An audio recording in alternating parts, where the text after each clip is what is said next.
Om Namo Bhagavate Vasudevaya.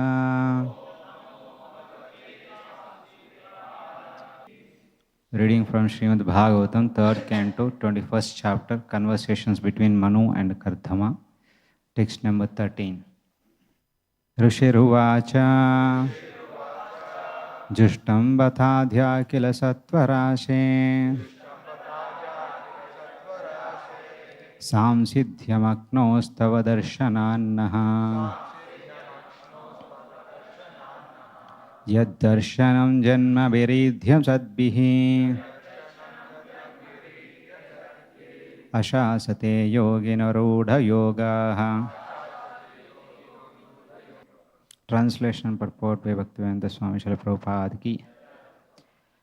The great sage Kardama said, O Supreme Worshipful Lord, my power of sight is now fulfilled.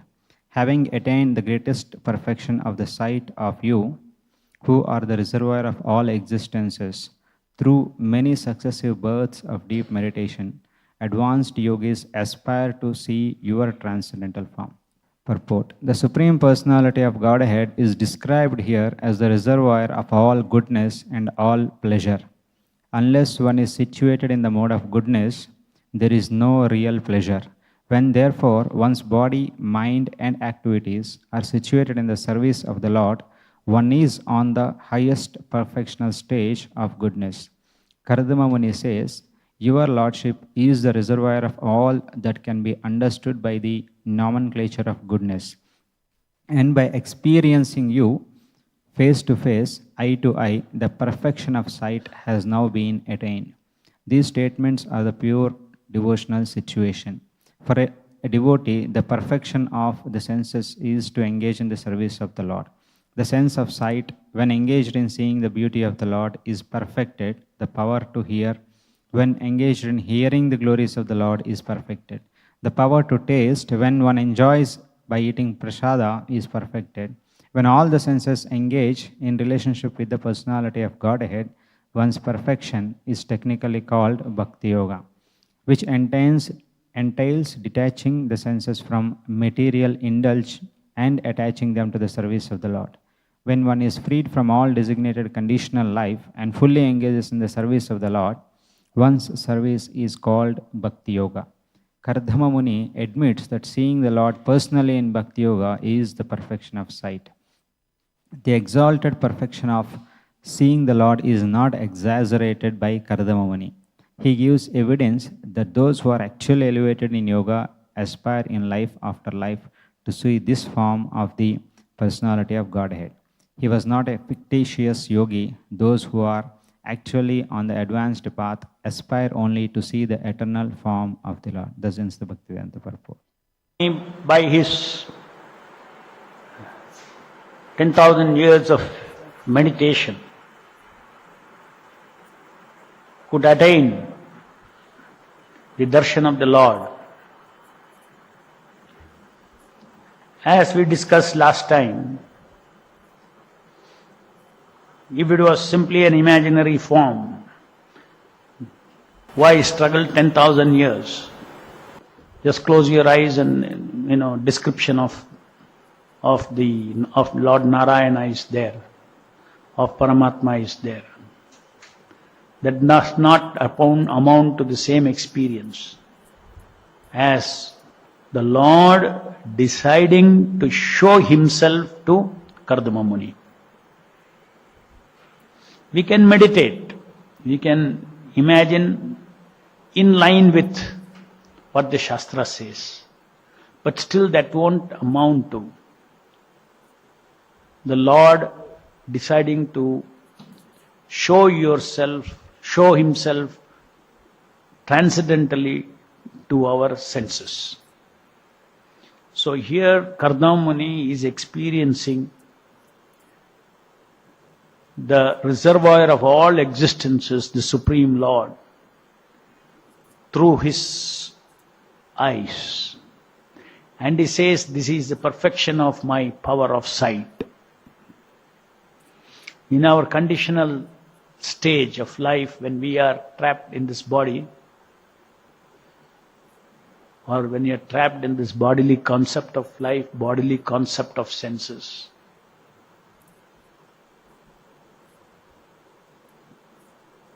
It is not possible to see anything transcendental. Transcendental means it transcends the senses. So Lord's form is transcendental. There is a transcendental form beyond these material forms. This is the conclusion of Bhagavatam. Here it is said that the Lord's form is all goodness and all pleasure.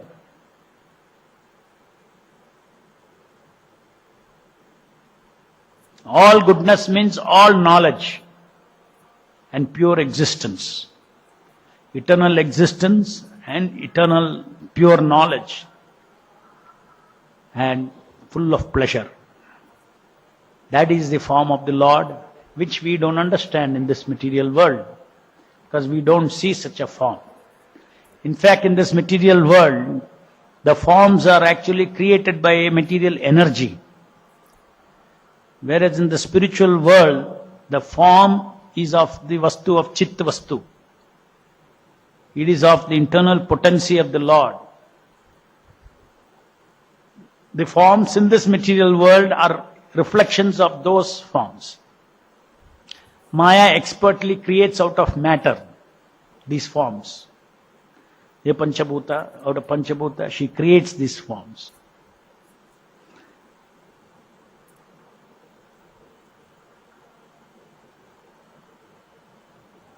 So, even though we are covered by this material body is a dead body. Even in the covered state, our spiritual sense of sight is what is coming out. Spiritual sense of touch is what is coming out. But being influenced by three gunas. The spiritual sense of smell, taste, spiritual sense of doing, spiritual sense of feeling. These are all the things that actually are exhibited through this body. The body cannot produce thinking, feeling and willing. Only soul can produce.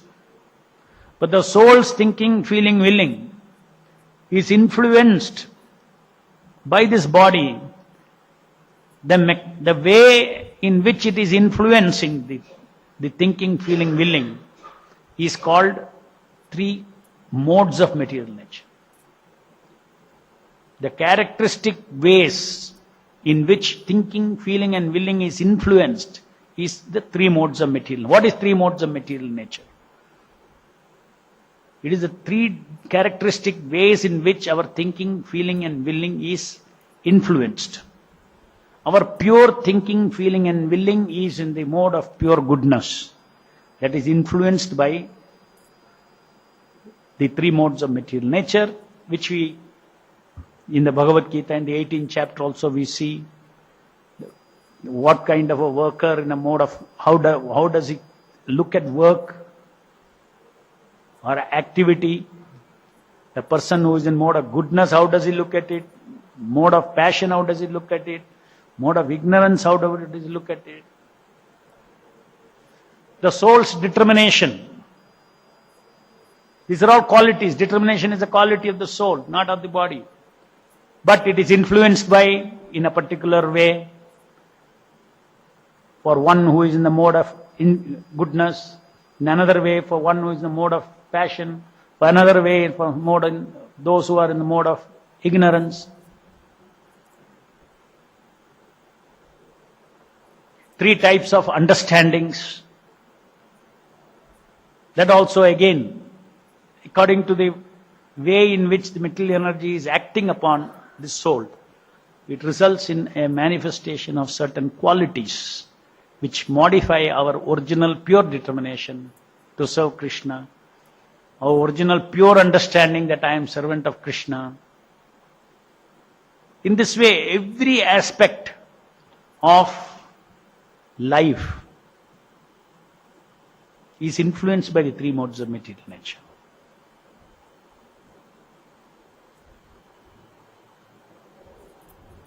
Now, as long as one's senses are being influenced, our material senses are influenced by the three modes of material nature, it is not possible to become transparent to see the form of the Lord, or it cannot become transparent to hear the name of the Lord. Nam Nam Akari Bauda Nija Sarva Shakti. Chaitanya Mahaprabhu says that Lord has got unlimited names, and in each of these names is invested unlimited potencies, all his potencies.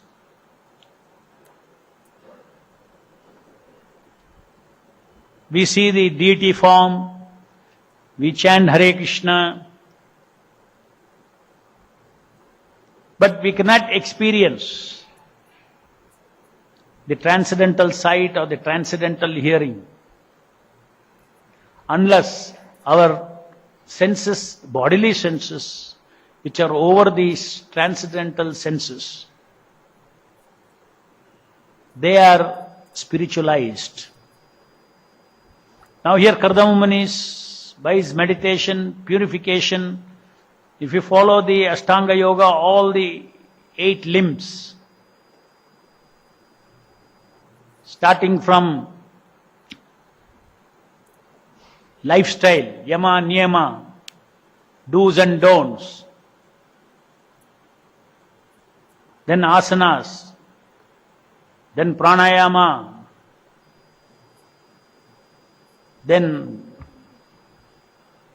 controlling the senses, getting detached from everything.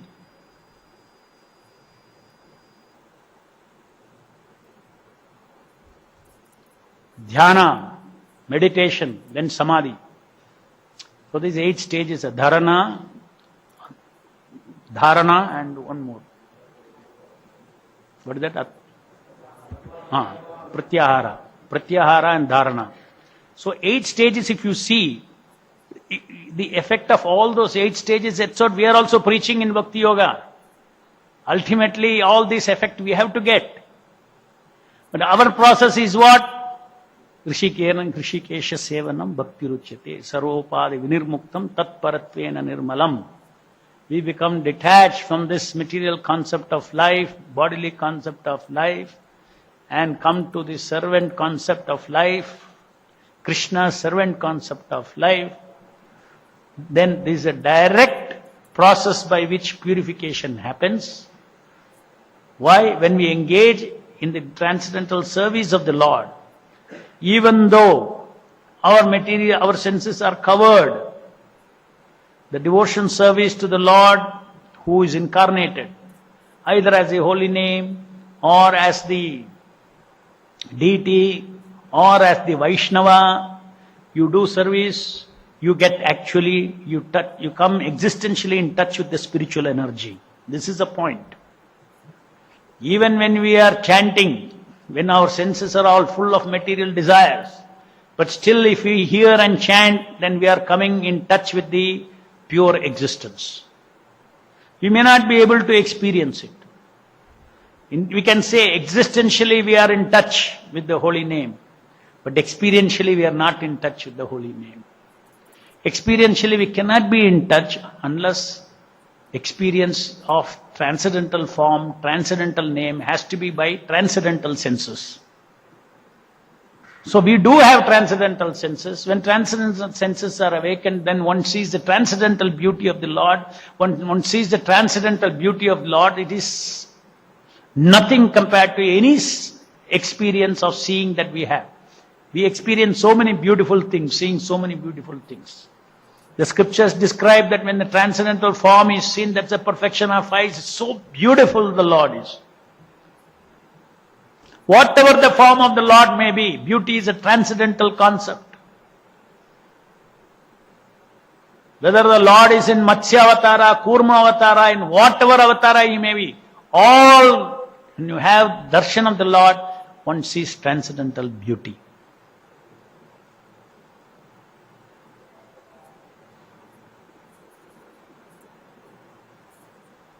So that is why first level is purification. Here through Ashtanga Yoga, Karadamani went through the purification. That we go through the purification by engaging in all our senses in the service of the Lord. We should be anxious to serve the Lord. And then the body should be used to serve the Lord. We should not serve the body, but body should serve us who want to serve the Lord.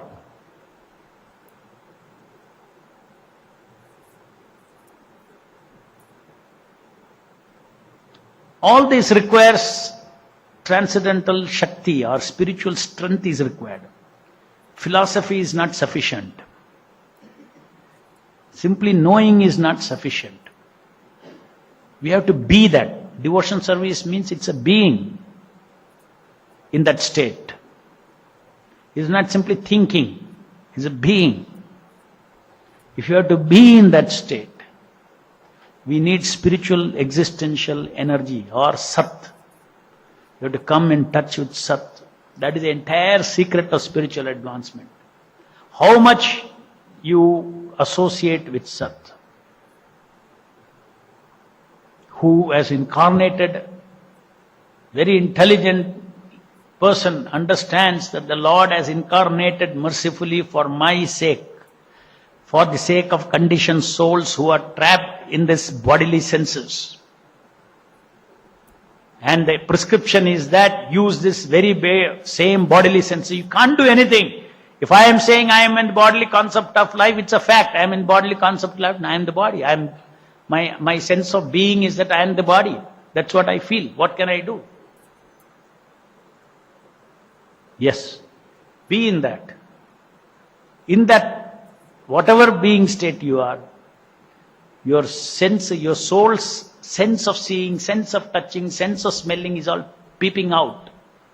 Purify that by touching the holy name, tasting Krishna Prasadam, seeing the deities, glorifying the Lord,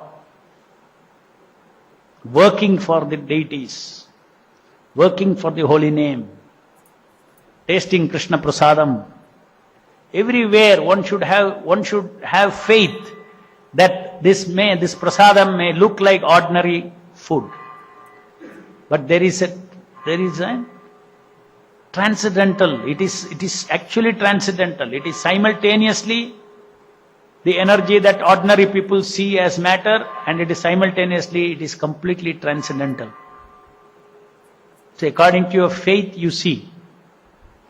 According to the faith you touch Sat. Prasadam is Sat. You touch Sat. Seeing the deities. You can see the metal and one can see the deity transcendental form of the metal.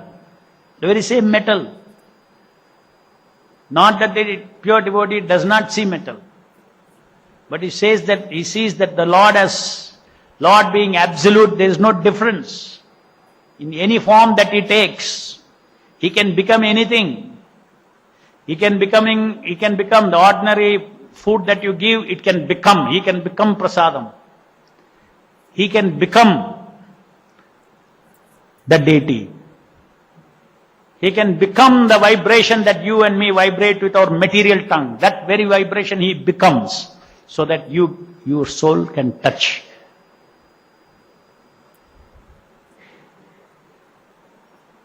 So that is the reason why for us the process is very simple. So the Shakti to come out of the bodily concept.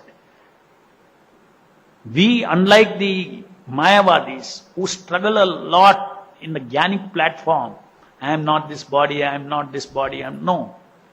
By serving Krishna, he automatically comes out of the bodily concept because he gets the potency for that. Spiritual potency. What is that spiritual potency? The spiritual potency of potent spiritual knowledge that I am servant of Krishna. will pull one out of this body concept of life. That potency, what is the source of that potency? Of all the different sources, for us, it is starting from Hare Krishna, Krishna Krishna, Hare Hare, Hare Rama, Rama Rama, Hare Hare. Shravanam, it starts with Shravanam. One should hear the chanting of the Hare Krishna Mahamantra attentively. One has only material senses now, no problem. With the material senses, you attentively hear. When we attentively hear, then there is spiritual potency, Satta, Chitta, and Ananda. Three potencies are there. Nam, Akari, Bauda, Nija, Sarva Shakti. What are the Sarva Shakti? All Shakti you can classify into three. Sat Shakti, Chit Shakti, Ananda Shakti. So the holy name is containing all these things. Sat Shakti, Chit Shakti, and Ananda Shakti. So by touching with the attention, by touching the holy name, actually one gets this mercy, Sat Prasadam, Chit Prasadam, Ananda Prasadam. One gets. First one gets Chit Prasadam. Knowledge potency, transcendental knowledge potency, by which it becomes very clear that this whole scam of this body, whole scam of bodily concept of life. Actually, soul is not covered by the body. Soul senses is not covered by the body. But the soul and the soul senses are covered by bodily concept of life. Matter can cover only matter, isn't it? How can matter cover spirit? Right? Ignorance can cover spirit. So ignorance is mapped from this body. I am this body. That belief that I am this body is a concept, is an idea, is a knowledge, is an ignorance. And that goes and covers our chitta body. We all, as spirit souls, we have got this identifying potency. Just like we, in this body, we have potency to go on a stage and do act as different personalities, different roles in a drama. How do the actors and actresses, how do they actually perform? They identify themselves. Without identifying, they cannot be a good actor. They identify themselves with that role. So, the soul has got identifying energy. That identifying energy we are using, self-identifying energy. I am this. That is gone and fallen on this body. I am this body. That's all. That's our identifying energy. That is called ignorance. When we identify with something that I am not, it is called ignorance. So Chaitanya Mahaprabhu, Prabhupada tells us that, who are you?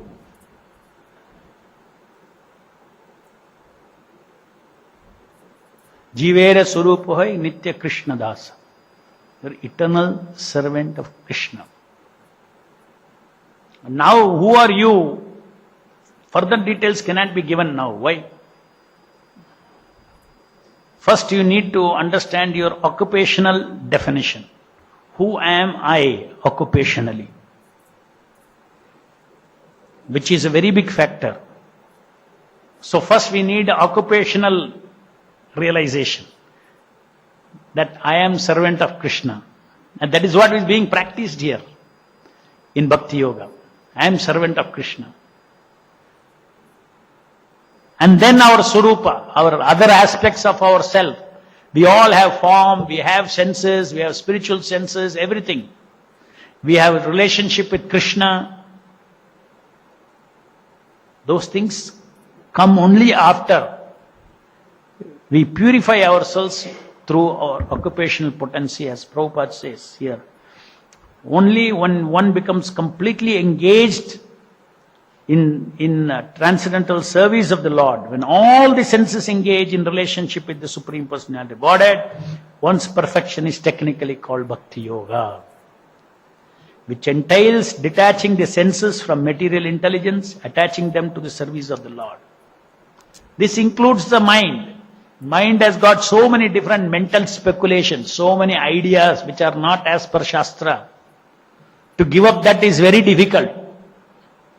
When one comes into path of bhakti, sometimes when one gets derailed, he thinks engaging the senses means 5 senses. No. The most powerful, most important sense to engage is mind and intelligence. To completely align with Guru, Sadhu and Shastra. You cannot imagine, mind starts imagining things. That is not in service of Krishna. If you imagine things. Just like Kardama Muni actually saw the Lord. Similarly, we cannot imagine any relationship, any specific relationship with Krishna, any specific kind of relation, these kind of things one cannot imagine. Then it's like one jumping to, 10 standard maths when he is still in the 2nd standard. It will not work. Something he may be scribbling, but it don't make sense. Everything has a sequence. Without that sequence, if one jumps, then he will end up in a hodgepodge. Just like if you want to boil rice, first you put water, it boils, then you put rice. No, it's all same. Let me put the total half an hour, no. Let me put the rice first. Let that boil. Then I'll put water. Doesn't work. First you have to put water, boil, put rice, then you get the product. If you do the other way, do you get that product? Something else you'll get. You don't get bhakti. In the same way, if our mind and intelligence starts concocting things about bhakti, about the Lord, about relationship with the Lord, rather than strictly following what Prabhupada said, what you should do at a sadhaka level, what you should not do at a sadhaka level. You are a sadhaka.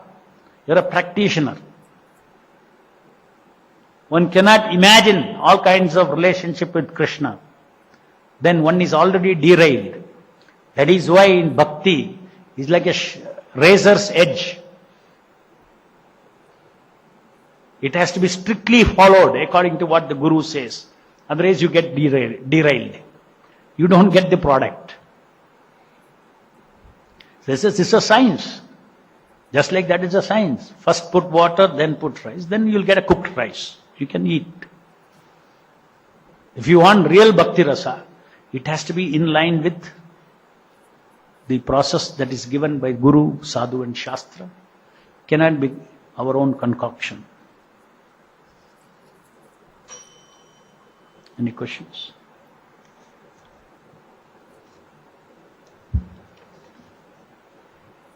जय ग्रंथराज श्रीमद् भागवतम की जय, जगत गुरु श्रील प्रभुपाद की जय।